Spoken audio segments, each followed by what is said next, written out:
हम लोग अभी डिस्कस करेंगे एक जो टॉपिक आपका है अपवर्तन की घटना से रिलेटेड है लेटरल शिफ्ट। हिंदी में इसको हम लोग कहेंगे पार्श्व विस्थापन। शिफ्ट का मतलब होता है डिस्प्लेसमेंट, विस्थापित होना, और लेटरल का मतलब होता है पार्श्व। इसके बाद फिर हम लोग एक इसी से मिलता जुलता है, हम उस पर भी बात करेंगे, वो होगा नॉर्मल शिफ्ट। नॉर्मल का मतलब परपेंडिकुलर कितना डिस्प्लेसमेंट उसमें होता है, विस्थापित होता है, उस पर डिस्कस करना है। तो सबसे पहले हम लोग देखेंगे लेटरल शिफ्ट है क्या। सिंपली इसको माइंड में सेट करने की ज़रूरत है, ना तो इसको रटना है, ना इसमें ज़्यादा टेंशन लेने की ज़रूरत है। अपवर्तन हम लोग अच्छी तरह से पढ़ चुके हैं, उसमें क्या क्या चीज़ होती है, और उसी अपवर्तन को थोड़ा सा हम लोग फिर से जो है आपके सामने हम दिखा रहे हैं कि अपवर्तन की घटना में असल में होता क्या है। देखिए आपका इस फिगर को पहले हम लोग गौर से देखेंगे। इसमें एयर और ग्लास दो तरह का मीडियम लिया गया है। क्योंकि अपवर्तन की घटना है तो दो मीडियम आवश्यक होगा। हम इसके ऊपर में प्रकाश की किरण AO को आपतित करा रहे हैं, जो कि दोनों माध्यम को अलग करने वाला सरफेस है। इसको आप अपवर्तक सतह के नाम से जानते हैं।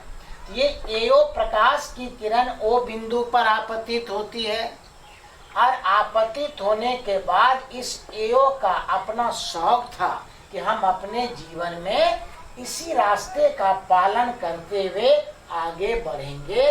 यदि आगे में कोई दूसरा मीडियम नहीं रहता, ये आपतित किरण का असली दिशा होता, ये डॉटेड लाइन वाला। हम इसको आगे तक बढ़ा दिए हैं और यहाँ पे लिख चुके हैं आपतित किरण। असल में आपतित किरण का वास्तविक डायरेक्शन दिशा क्या होगा, यहाँ से लेके यहाँ तक। यदि इस आपतित किरण के आगे में कोई दूसरा मीडियम नहीं रहता तो इनका शौक पूरा होता। ये किरण A से चल के इस रास्ते का पालन करते हुए यहाँ तक पहुँच जाती।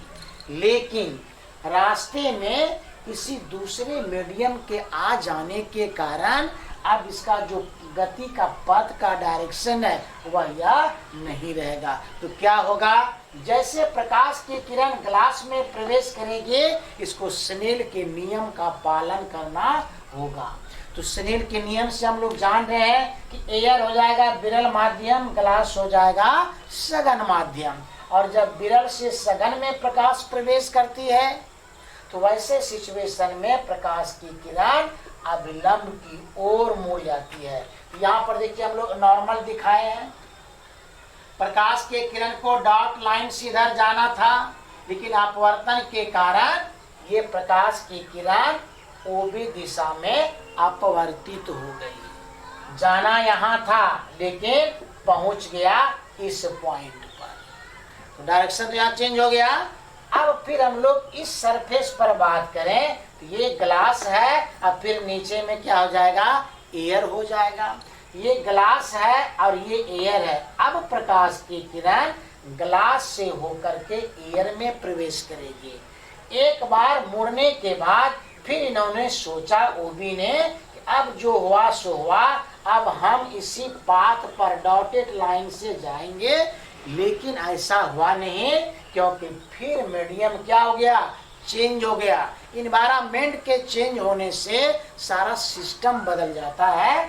इसलिए जैसे प्रकाश की किरण अब ग्लास से फिर एयर में आएगी, फिर इसको स्नेल के नियम का पालन करना होगा। चूंकि सघन माध्यम से विरल में जा रही है तो अभिलंब से दूर चली जाएगी किरण, इसलिए हमने यहाँ पे दिखाया है ये नॉर्मल है। जाना था डॉटेड लाइन से इस दिशा में, लेकिन अभिलंब से दूर।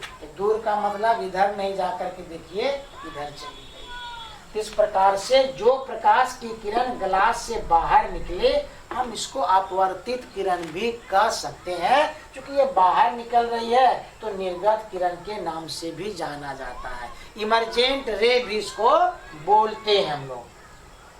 तब गौर से देखिए कि प्रकाश के किरण का वास्तविक रास्ता ये था अपने जीवन में लेकिन मीडियम चेंज होने के कारण उसका पथ हो गया ये वाला बी से किधर सी की ओर। तो ये इस रास्ता से कितना दूरिया शिफ्ट कर गया, जाना यहाँ था चला आया यहाँ। ये दोनों के बीच का जो परपेंडिकुलर डिस्टेंस है, इस डिस्टेंस को ही हम लोग कहते हैं लेटरल शिफ्ट। मतलब आपतित किरण अपने वास्तविक पथ से बीडी डिस्टेंस से क्या हुआ, लेटरली विस्थापित हो गया, शिफ्ट कर गया, इसलिए इसी को हम लोग कहते हैं लेटरल शिफ्ट। तो लेटरल शिफ्ट का मतलब आपको मान लो डिफिनेशन हमको लिखना है लेटरल शिफ्ट का, तो कैसे लिखेंगे, रटने की जरूरत नहीं है, हम फिगर को देख के लिख सकते हैं। ये वाला आपका आपतित किरण, तो आपतित किरण की दिशा ये है निर्गत किरण, और निर्गत किरण की दिशा के बीच का ये कैसा डिस्टेंस है, गौर से देखिए, ये परपेंडिकुलर डिस्टेंस है, लंबवत दूरी है। तो आपतित किरण की दिशा और निर्गत किरण की दिशा के बीच के लंबवत दूरी को लेटरल शिफ्ट यानी पार्श्व विस्थापन कहते हैं। लेकिन ये जो घटना हो रही है प्रावर्तन में कि अपवर्तन में, तो जवाब आएगा अपवर्तन में। इसलिए हमने लिखा है कि प्रकाश के अपवर्तन की घटना में, इतना लिखेंगे आप, आपतित किरण की दिशा और निर्गत किरण की दिशा के बीच की कैसी दूरी, तो लंबवत दूरी को लेटरल शिफ्ट कहते हैं। ये डिफिनेशन एक लाइन का है, फिगर यदि हम लोग बना लें तो डिफिनेशन रटने की जरूरत नहीं है। अब हमारा लक्ष्य होगा इस बीडी का वैल्यू कितना होगा उसको कैलकुलेट करना। तो हमने यहाँ पे क्या किया, थोड़ा सा इसमें लिख लिया कि क्या क्या चीज है। जैसे कोण AON, आपतन कोण है, आई से डिनोट करेंगे। कोण BON डैश, बी यहाँ पर है, ON डैश देखिए छोटी आर है, अपवर्तन कोण है। और यहाँ पे गौर से देखना है कि कोण BOD, बी यहाँ पर है, O यहाँ पर है, D यहाँ पर है, इस एंगल की बात करेंगे। ये टोटल एंगल हमारा हो जाएगा I, और I में R घटा देंगे, ये कोण बचेगा I माइनस R। फिगर को गौर से देखेंगे, कोण BOD का जो मान है वह I माइनस R के बराबर है, जो हम यहाँ लिखे हुए हैं। और BD को हम लोग मान लेते हैं क्या, माने मतलब है ये लेटरल शिफ्ट, और इसको हम लोग स्मॉल d से डिनोट किया। आप XYZ भी मान सकते हैं। स्मॉल t क्या है, ये ग्लास प्लेट की मोटाई है, थिकनेस है स्मॉल t। अब इसी फिगर की मदद से हम लोग स्मॉल d का वैल्यू कैलकुलेट करेंगे, और कुछ नहीं करना है, मात्र दो त्रिभुज हम लोग लेंगे और दो त्रिभुज की सहायता से आपका कैलकुलेशन आसानी से हो जाएगा। हम लोग इस फिगर में यहाँ पर आते हैं, देखिए यहाँ पर क्या हो रहा है, हम लोग त्रिभुज BOD ले रहे हैं। यहाँ पर देखिए B यहाँ पर है, O यहाँ पर है, D इस ट्रायंगल में बात करेंगे। और BOD में हमको लेना है साइन थीटा, तो साइन I माइनस R, इस एंगल की बात हम लोग करेंगे। ये इस एंगल के बाद देखिए समकोण त्रिभुज है, जो कोण हम लोग लेंगे उसके सामने का भुजा BD लंब हो जाएगा, और ये OB हमारा कर्ण होगा।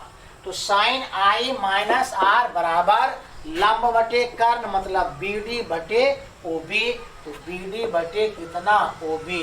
तो साइन I माइनस R बराबर BD के बदले में आप स्मॉल d लिख सकते हैं, तो स्मॉल d बटे कितना OB, और कोना कोनी क्रॉस मल्टीप्लीकेशन करेंगे आप, तो हो जाएगा d बराबर OB गुना साइन I माइनस R। हमने इसको समीकरण फर्स्ट मान लिया। अब OB, चूंकि OB का मान आपको मालूम कभी भी नहीं रहेगा, तो OB का वैल्यू निकालने के लिए हम लोग फिर इसमें से इस त्रिभुज पर चर्चा करेंगे। हम यहाँ पे लिखे पुनः त्रिभुज BON डैश, इस त्रिभुज को गौर से देखिए, BON डैश में हम लोग यहाँ पर कॉस थीटा का प्रयोग करेंगे।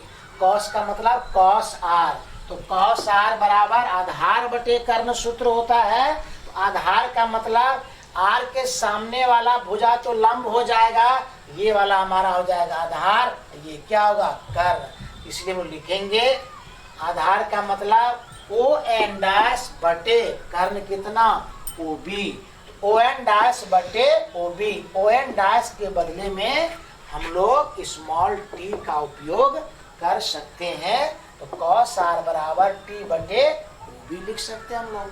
अब हमको कॉस आर का मान इतना निकला है, हम लोग यहाँ से ओ बी का मान निकालेंगे, तो कोना कोनी गुना करके ओ बी बराबर लिखेंगे, तो टी बाय कितना कॉस आर होगा, और T by cos R O B का मान निकला। समीकरण फर्स्ट आपके पास में है, ओ बी को यहाँ से हटाना है, ओ बी के बदला में हम लोग टी बटे कॉस आर लिख सकते हैं। इसलिए एक लाइन पब्लिक को बताइए, इस समीकरण फर्स्ट में ओ बी का मान रखने पर, तो फर्स्ट में यदि ओ बी का मान रखें तो डी बराबर T by cos R into sine I minus R, ये हमारा लेटरल शिफ्ट का फाइनल फॉर्मूला है। यदि हम लोगों को आर आई का मान मालूम हो, टी का मान मालूम हो, तो हम पब्लिक को बता सकते हैं कि कितना लेटरली डिस्प्लेसमेंट हुआ। अब यहाँ पर इसी सूत्र के मदद से हम लोग थोड़ा सोचें, सोचने में कोई दिक्कत नहीं है कि d का अधिकतम मान कितना हो सकता है। तो d का अधिकतम मान होने के लिए cos r का मान मैक्सिमम कितना हो सकता है 1, तो cos r का मान 1 हो और इसके लिए r का मान 0 डिग्री होना चाहिए। तो r बराबर 0 डिग्री, तो cos 0 का मान कितना होता है 1। ये तभी संभव है जब अपवर्तन कोण का मान 0 डिग्री हो जाए, और साइन आई माइनस आर बराबर भी 1 होना चाहिए। तो साइन आई माइनस आर का मान 1 कब होगा, क्योंकि आर तो आप 0 कर चुके हैं, तो आई का मान एक ही रास्ता है कि 90 डिग्री हो जाए, तो साइन 90 का मान 1 होता है, इसलिए आई बराबर कितना होगा 90। यदि आई का मान 90 हो जाए, आर का मान 0 डिग्री हो जाए, और दोनों का वैल्यू यहाँ पे पुट किया जाए, तो आपका डी का मान किसके बराबर होगा स्मॉल टी के बराबर। यानी कि अपवर्तन की घटना में लेटरल शिफ्ट का मैक्सिमम वैल्यू कितना हो सकता है, तो ग्लास प्लेट के थिकनेस के बराबर मीन्स स्मॉल टी के बराबर। ये था आपका लेटरल शिफ्ट। इससे भी रिलेटेड आपका न्यूमेरिकल पूछता है, ऑब्जेक्टिव क्वेश्चन में भी यहाँ से कोई सूत्र आपको दे सकता है, इसलिए इसको दिमाग में रखना है कि अपवर्तन की घटना में लेटरल शिफ्ट का वैल्यू क्या होगा। और इसके बाद जो हम लोग डिस्कस करेंगे वो होगा नॉर्मल शिफ्ट। अब नॉर्मल का मतलब कि परपेंडिकुलर रूप से कितना रे शिफ्ट करता है, उस पर हम लोग नेक्स्ट क्लास में डिस्कस करेंगे। आज इतना।